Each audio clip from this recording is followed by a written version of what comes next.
Welcome to the Bourbon Friday Show. We're talking business and bourbon. I'm your host, Nick Niehaus, and today I'm talking to Eric Laurent, who is the founder with Roo Storage. So Eric, thanks so much for joining us. Thanks for having me. Yeah, of course. So let's just start with a quick overview. What is Roo?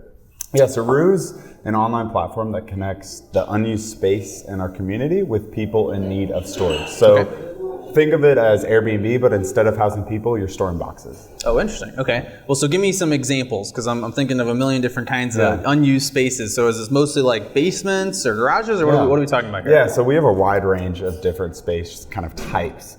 We have anything from a garage, basement, bedroom, from like the residential side to a commercial side where it's someone who owns a business and they have extra space in the back of their business. They can offer that space to someone in need of storage to help with their bottom line. So there's a wide range, commercial, residential, it doesn't really matter. As long as you have space that can be used, we'll use it. Okay, so maybe a better question would be what doesn't qualify, right? So do you have like a minimum amount of space somebody has to have available, or like a quality of space? Yeah, so it's all down to quality. Okay. It obviously has to meet some, safety and security measurements, just to make sure that it's not accessible to just the general public. So you can't just put it into the kitchen where a lot of people are walking and moving. So there's obviously rules and restrictions, and that we just want to make sure that the quality standard is maintained. Okay, well that leads me to one of my kind of first more in-depth questions here, which would be the security aspect, because that's what I'm definitely curious about, right? So you've got your traditional storage units, and these things seem to be popping up all over the place. People have a lot of stuff to store, right? Yeah. So how does that compare? Like what kind of security, or how do you make sure people don't have access to this stuff? Yeah. So first and foremost, all of our hosts do background checks. We want to just make sure that they are who they say they are, one, and two, that they haven't committed any crimes, because obviously we don't want them on our platform. Sure. We also vet the space, so we want to make sure that it does meet the standards that we require. Okay. And then there's also a contract that they sign to obviously agree to the do's and don'ts that are involved with the business. Cool. But overall, if anything were to happen, we do offer a guarantee up to $3,000 for both the hosts and the renters. Awesome. Okay. And our goal is obviously to increase that number up to 25,000 probably pretty soon. So, really? Okay. That's kind of been our goal of ours, just to add that additional barrier. Just that security, right? Exactly. So now if something does, God forbid, happen, like you're taken care of. Exactly. Cool. Well, that's great. Well, so tell me about the customers. What kind of stuff are you seeing people store currently? Yeah. So the whole business started when I was in college. Okay. And so I don't know if I should go into exactly how that kind of came. Well, let's do it. I guess it kind of was one of my questions. It helps with the story. So to answer the question, so when I was in college, I was in between leases, and I needed to find somewhere to put my stuff. Okay. Which is pretty common in college, right? Exactly. It kind of ends at the end of the year, and the next year it's, so you got a month or two in there. Yeah, you got to be moved out at the end of July typically, and you can't move into your next place until about mid-August. So there's that like about 15-day gap where you need to find somewhere to put your stuff. Okay. I was in that situation when I was in college. I probably experienced that situation every year of college. Oh, actually. Really? And so one of these years I was in between leases. I started calling storage facilities because I thought that was probably going to be the best bet to store your stuff. Yeah. And time and time again, they kept telling me the same thing. Sorry, we're full. Sorry, we're full. Oh, really? Sorry, we're full. And it took about 10 or so phone calls before I was actually able to find a unit available. The problem was that unit was going to cost me $180. And it was going to be located 30 minutes away. So again, I only needed it for 15 days. So I was like, I can't do that. Especially I was in college. I was like, there's no way I'm spending $180. So started asking a few buddies of mine if they had any extra space. And eventually, through a friend of a friend, I was able to find a garage that wasn't being used. Okay. This garage was actually located 3 doors down from where I was living. So it was very, very convenient. Yeah. Not to mention, I think I spent about $40 in a cheap bottle of Riesling for that for that space. So I was able to save $100 for these 15 days. And so I knew about the sharing economy. I knew about this Airbnb and Uber and Rover, and I thought, I wonder if I can take that same business model and put it into the storage industry. And so that's what we did. Yeah. And I guess to go full circle on the question, our target market are college students right now. Makes sense, Obviously, we can cater to a lot of different sort of needs. Our niche right now is college, but we're starting to expand to more small to medium-sized residential moves because they meet that criteria as well. So young professionals that are moving, people are moving out of an apartment into a home, young families, that sort of jazz. Yeah, I mean, I can imagine all kinds of scenarios where the flexibility in terms of where you could probably find the space is a big deal. Tell me about, so you mentioned you kind of needed it for 15 days, right? Versus, it sounds like storage units typically rent, a month at a time, or how does it normally work? So some storage facilities are a month minimum. Okay. Other storage facilities are 3 months minimum. Oh, really? Wow. But for us, the thing that kind of makes us different and where you really see those cost savings is you have the opportunity to pay per day. So if you need it for a month and 1 day, say, you'll pay for a month and 1 day. But if you go to a storage facility, you'll for sure have to pay 2 months, some even 3 months. So that's really where we kind of differentiate and offer that kind of opportunity. Okay. So do you guys see yourselves as a competition for a traditional storage place? Because it sounds like you're almost serving a little bit of a different community here. Yeah, so, storage facilities, obviously they need to reach their bottom line. Sure. The amazing part about storage is that people love their stuff. So the demand for storage facilities is through the roof. Well, it sounds like, as you said, all the ones you called were completely full. Yeah, it's remarkable. The average occupancy rate, it can be around 90% year round. Okay. But during peak seasons, especially when a lot of people are moving during spring and summer, that occupancy rate is at 100%. Gotcha. And in metropolitan areas, that is at 100% year round. So there's this lack of supply with a constant increase in demand. And so we're just kind of serving that overflow right now. But in addition, people are realizing, hey, this is an opportunity for just save money on more of the short-term kind of gains. Sure. Storage facilities are wanting to lock you in for years and years and years. Of course, yeah. They want that long-term money. Exactly. Yeah, makes sense. Cool. Well, that's awesome. So, I mean, I can see obviously a lot of situations where you're able to serve people that probably don't really have another option, right? Like you didn't, right? Half an hour distance and paying 4 times the price doesn't sound very appealing. So tell me a little bit about, for the people that are renting their space, right? Because I mean, for somebody that's renting that needs to pay for storage, I mean, there's obviously, they maybe know how that works traditionally, but allowing someone to put their stuff in their house is probably a relatively new concept. So, are you attracting a lot of the same people that might try something like Airbnb, or what kind of scenario are people typically in where they realize, hey, this is a good opportunity for me to rent my space out? Yeah, so it really comes down to people that have the extra space. So there's a lot of people that are like, I have a 2-car garage, but I only have 1 car. Okay. Or, I have a complete unfinished basement that I'm doing nothing with. Why not make that additional money? Or I'm an empty nester. And I have a 4-bedroom home, but I only need to really use 1 of them. Right. Or maybe 2, guest bedroom. In an office or something. Yeah, exactly. So we cater to pretty much anyone that is open to the idea of allowing someone to put their stuff inside your home. It's really not a hassle or a burden on the host. It's a lot different from Airbnb because you have a person to deal with, right? Exactly. Like you have a person to deal with. There's a lot of cleaning fees that are associated with it. Yeah. And so we found that hosts will forget that they're hosting sometimes until they receive a direct deposit into their bank account because they're like, oh wait, I got this stuff in the room. stuff in the corner. So it's just an interesting idea, but it's really, really passive, and that's why a lot of people like it. Yeah, it sounds really simple. That's awesome. Well, so how much money can people earn doing this? I mean, do you kind of have some numbers, kind of per square footage, what they might be able to see, or? Yeah, so it obviously depends on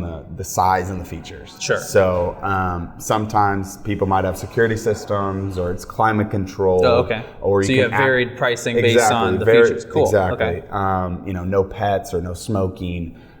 Easy access, so it's like ground level access, maybe a garage or an unfinished basement with like John Deere doors. Yeah. Okay. And so a lot of variables, but we typically see between about 60 to 85 to 90 cents per square foot.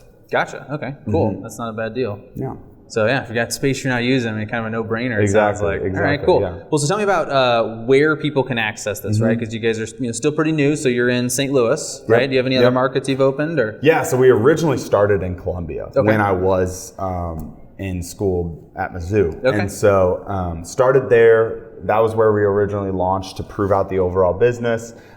We ended up selling out of all of our spaces that summer. Wow. Awesome. And so as kind of, eager entrepreneurs are like, let's expand nationwide. Right. We opened the doors to St. Louis to kind of test the different opportunities within different types of markets. So college town versus metropolitan area. And so currently we're serving 2 markets and hope to be in a lot more very soon. Well, of course, yeah, it sounds like it's going that's well. The goal, of course, least, you take it one step at a time, right? Exactly, one day at a time. Yeah. Well, so take a step back. You mentioned starting the business when you were in school, right? So how long were you in school while you were also running the company?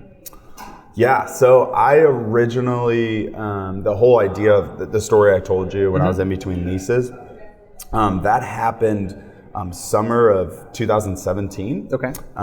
And so I experienced that issue. I kept thinking about it. I was like, this is super interesting, but I knew nothing about storage. I was like, who does? No one knows about storage until, So you had to research it for a couple days to find a spot. Yeah. Exactly. And I started researching just the industry as a whole. And it turned out that it's a $39 billion industry. Whoa, okay. It's a huge industry. People just love their stuff. Right. Yeah. And so coming that next spring of 2018, after that was my last year of football at Mizzou, so I was kind of busy, but I was still thinking about the idea and playing football and all that stuff. But that spring, within the MBA program, I was actually able to pitch the idea within a classroom. Okay. Because the whole gist of being able to work on a business in a classroom and learn and whatnot, and so pitched it. Ended up working with a team that spring.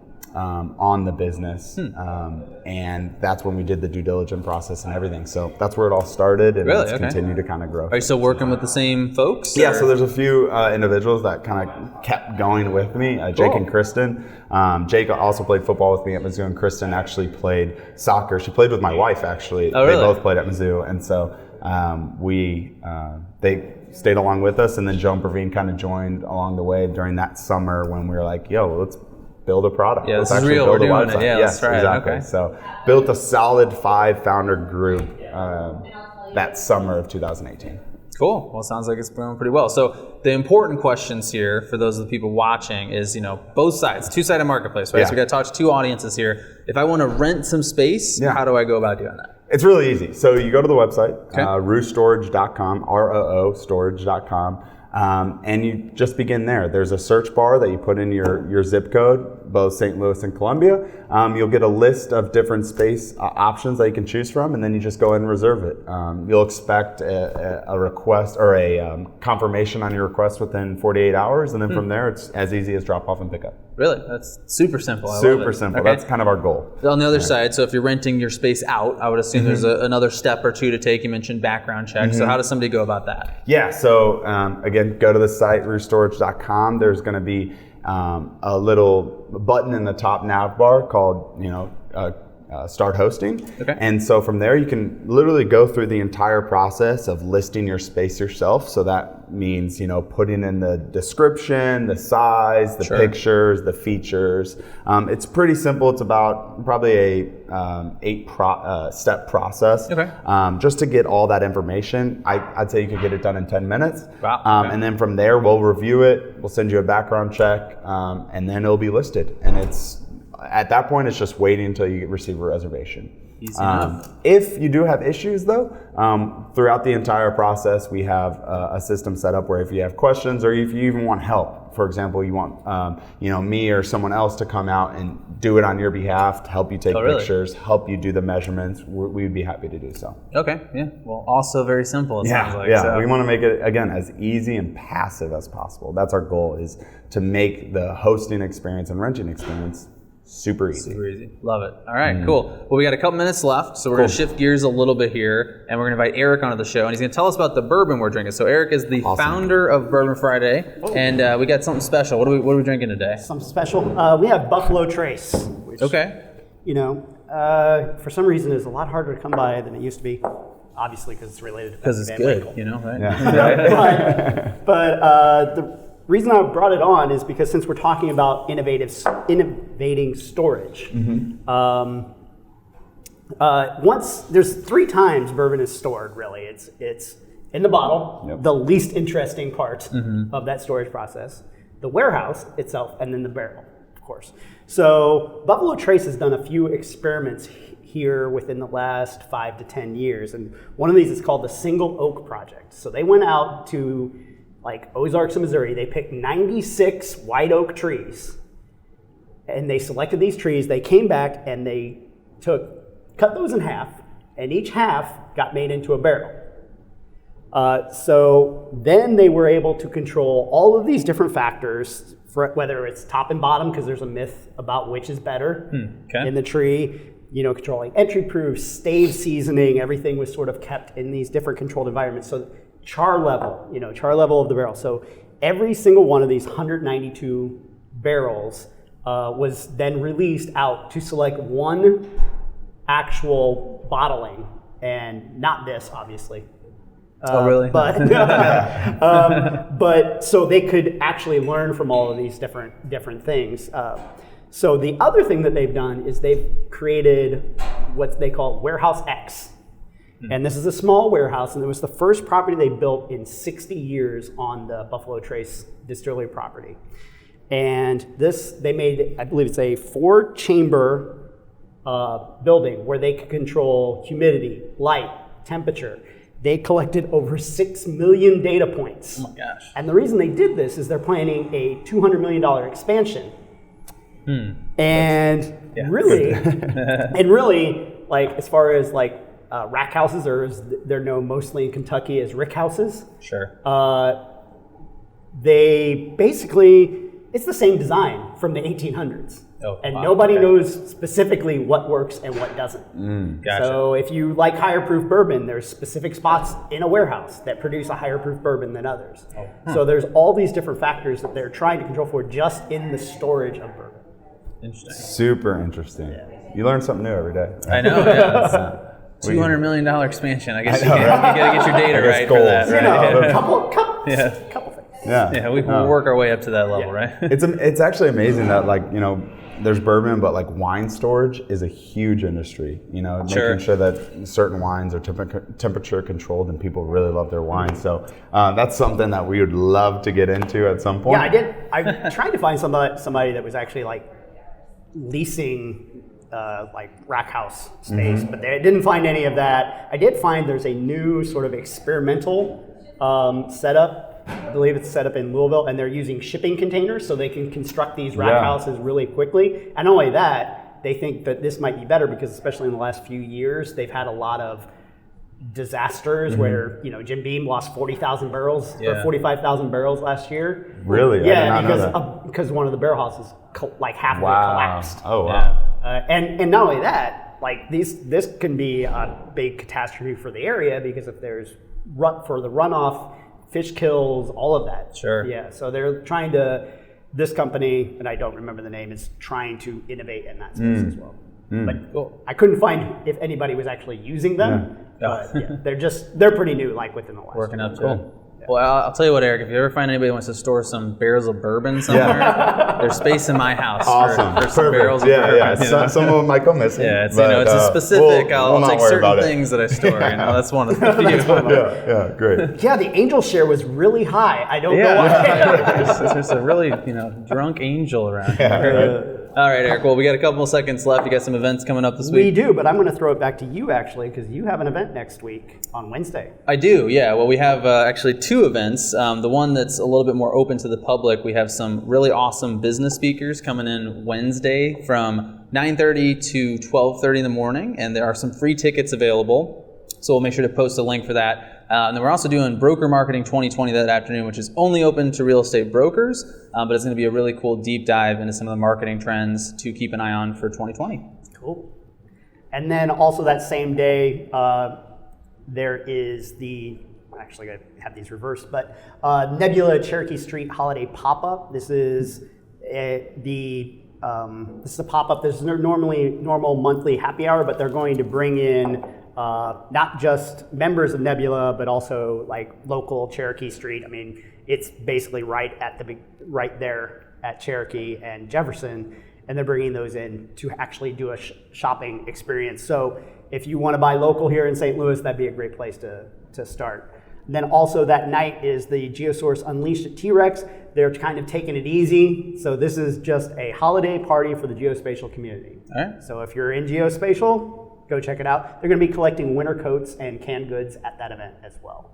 Cool. And then Thursday, of course, we have Venture Cafe. Highlights from that, I-10 is going to be putting on like a little holiday thing, and they're going to be doing pitch deck karaoke, which, you know, I've just started here. I've talked about doing this kind of thing for a different segment on the show, and then I didn't even realize it was a thing. And so they stole your idea. They they came up with a better name for it than I did. So I think that's good. And karaoke. Pitch deck karaoke. I'm a fan. And then VR AR Association STL 2020 kickoff is also going to be there. And I have a couple friends that do AR and VR, and they're involved in that organization. So if you are interested in that, this is sort of their kickoff for next year. And then Friday, we're going to be back here for another great Bourbon Friday at Kovo. We have Elena Lazareva from Loro, another Arch Grants founder. I don't believe she's a founder. She's the COO of Loro. But Loro is a new Arch Grants company as well. Mm-hmm. And that is this smart companion robot that helps wheelchair users. It's a great company. I saw them at Startup Connection. I'm like, this is amazing. Yeah. Very cool.